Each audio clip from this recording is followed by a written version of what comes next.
सभी को नमस्कार। डायरेक्टरेट एलिमेंट्री एजुकेशन मौलिक शिक्षा निदेशालय का एक जरूरी जो है ना सर्कुलर आया भाई, एक लेटर जारी हुआ है आज ही 21/2/2024 को सभी जिला मौलिक शिक्षा अधिकारी को DWOs को।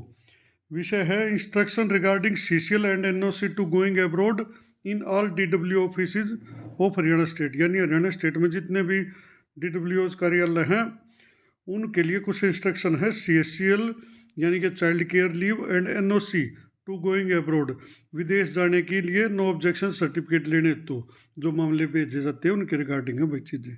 उपरोक्त विषय के संदर्भ में विषयांकित मामले में आपको निर्देश दिए जाते हैं कि CCL तथा विदेश जाने की अनुमति से संबंधित मामले निम्न मदों की पालना करके निदेशालय में भेजना सुनिश्चित करें। नीचे जो पॉइंट दिए गए हैं इनकी पालना की जाए तभी भेजे जाएं।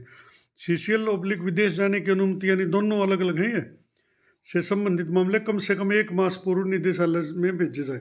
यानी कि भाई जब भी कोई डेट हो उससे 1 महीना पहले वहाँ पे भेजे जाए। मानने किसी को 1 अप्रैल से CCL लेनी है तो कम से कम 1 मार्च को वहाँ पर वो भेजा जाना चाहिए। पूरे महीने का टाइम उनको चाहिए। अब तक क्या होता था, कई बार CCL की शुरुआत की डेट भी निकल जाती तो उसके 1 महीने बाद वो आता था लेटर, तो उसमें थोड़ी ही दिक्कत सी बनी रहती कि भाई क्या करें, इसकी छुट्टी लगावा, हाजिरी लगावा, जावा ना जावा, क्योंकि मामला तो भेज दिया लेकिन सेंक्शन हो कारण में लग गया महीना और तब तक उनकी डेट भी शुरू होगी।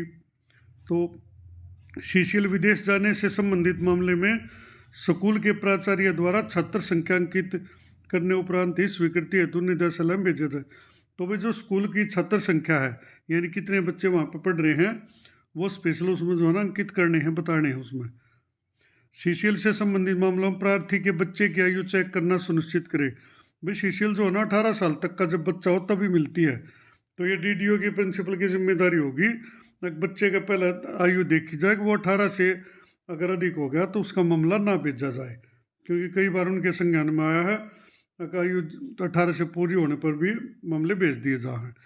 अब अगला पॉइंट में क्या है, CCL/ विदेश जाने से संबंधित पूर्ण मामला स्कूल प्राचार्य, खंड शिक्षा अधिकारी व आप स्वयं प्रमाणित करके निदेशालय में स्वीकृति हेतु भेजना सुनिश्चित करें। यानी पहले प्रिंसिपल या DDO, फिर BO खंड शिक्षा अधिकारी और उसके बाद DWO यानी कि जिला मौलिक शिक्षा अधिकारी अपनी जो ना उस पर स्वीकृति करके जब प्रमाणित करके तब स्वीकृति के लिए भेजा जाए।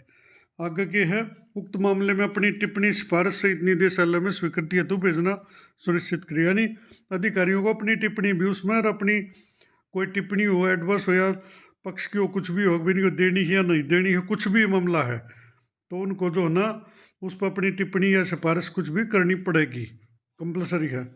उक्त मामलों में सिमिलर सेम सब्जेक्ट का अल्टरनेट अरेंजमेंट अंकित करके भेजना सुनिश्चित करें। यानी कि चाहे तो सिमिलर हो या उसके बराबर इसी का या सेम हो उसी सब्जेक्ट का, मतलब एक टेम्परेरी अरेंजमेंट करना पड़ेगा भी इसकी अनुपस्थिति में कौन पढ़ा होगा, क्योंकि बच्चे का नुकसान नहीं होना चाहिए, सरकार की प्रायोरिटी है। तो फाइल में साथ में ये भी लिखना पड़ेगा भाई इसका अल्टरनेट अरेंजमेंट फलाना आदमी करेगा इस सब्जेक्ट का, हर जो इस का जो ना आगे से क्लास को संभालेगा। अब अगला पॉइंट है विदेश जाने संबंधित मामले, ये दिनांक 22/12/2023 का लेटर है, इसके अनुसार जो परफॉर्मा दिया है वो भरकर तभी निदेशालय में भेजें। अब आगे क्या कहा है, यदि भविष्य में CCL तथा विदेश जाने की अनुमति से संबंधित मामले उपरोक्त मदों की कार्रवाई की पालना किए बिना निदेशालय में भेजे गए तो संबंधित अधिकारी के विरुद्ध अनुशासनिक कार्रवाई अमल में ला दी जाएगी। यानी अगर बिना ये ऊपरले पॉइंट पूरे किए, बिना चेक किए अगर भेज दिया तो जो भेजने वाला है संबंधित अधिकारी उसके खिलाफ अनुशासनिक कार्रवाई अमल में ला दी जाएगी और इसकी पालना तुरंत प्रभाव से की जाए। यानी कि ये लेटर आज से ही लागू हो गया है। तो ये छोटी सी अपडेट थी। धन्यवाद।